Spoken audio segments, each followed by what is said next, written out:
Under President Obama, our national debt is projected to double by the end of his term, according to leftonlanier.com.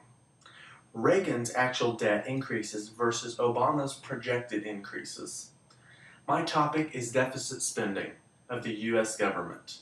This will be a key issue in the election of 2012. The U.S. government needs to stop spending money it doesn't have. This is becoming not only a national but a global problem. Before I get into my main points, I want to give you a few budget-related definitions to help you understand what I am talking about. A budget is simply a record of all the money that was spent and what it is spent on. A surplus is when you bring in more money than you spent in the budget.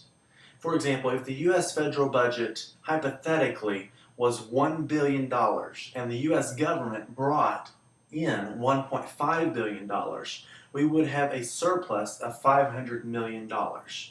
A deficit, on the other hand, is when you spend more money on the budget than you bring in with the taxes, since we're talking about the government in this case. Hypothetically, if the U.S. brought in $1 million in taxes, but spent $1.5 million on the budget, there is a deficit of $500 million. My first main point is the history of how the U.S. government, the federal government, is currently in so much debt. How did we get where we are today?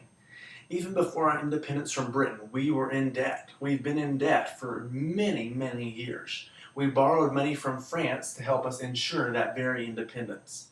According to kowaldesign.com/budget, the complete U.S. federal budget, the last time the national debt was paid off and the federal budget was balanced, was in 1835 under President Andrew Jackson. That is how long it's been. We are coming up on 200 years that this federal budget has not been in a line with what they budgeted for. During World War II, our aggressive deficit spending pulled us out of the Great Depression but left us with a huge national debt, according to zfacts.com. U.S. national debt graph since Great Depression. According to leftonlanier.com, Reagan's actual debt increases versus Obama's projected increases. The national debt rose 430% under both Ronald Reagan and George H.W. Bush's administration. My next main point is that both parties support deficit spending, but on different issues. Republicans, on one hand, disagree on deficit spending on issues such as welfare and health care, but are willing to spend tons of money on defense and homeland security. Democrats also disagree on deficit spending on issues such as defense and homeland security, but gladly spend money towards welfare and health care. Both parties have come together and agreed to spend money on various issues. Right after 9/11, both parties, Republicans and Democrats alike, supported spending on fighting terrorists at home and abroad. This has many, many advantages to working together, but it has caused many, many problems.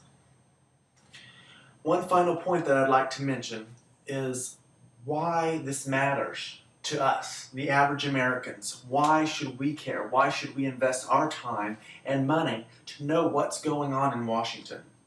According to kowaldesign.com/budget, every U.S. citizen's share of the national debt is over $40,000 apiece. That is huge. We each owe $40,000 technically. This issue will be key in our 2012 presidential election. It will be the fighting issue that will be brought up after what we've seen so far in about a year and a half of President Obama's reign in office. According to KOWAL Design, every citizen too young to vote will pay interest on debt that never borrowed. In closing, the U.S. government needs to stop deficit spending. My main points were the history of our spending, why and where we are today. Both parties support deficit spending. Why do they support deficit spending? What do they support? And why this matters to us, the average American. According to leftonlanier.com, our national debt is projected to double under President Obama. Thank you.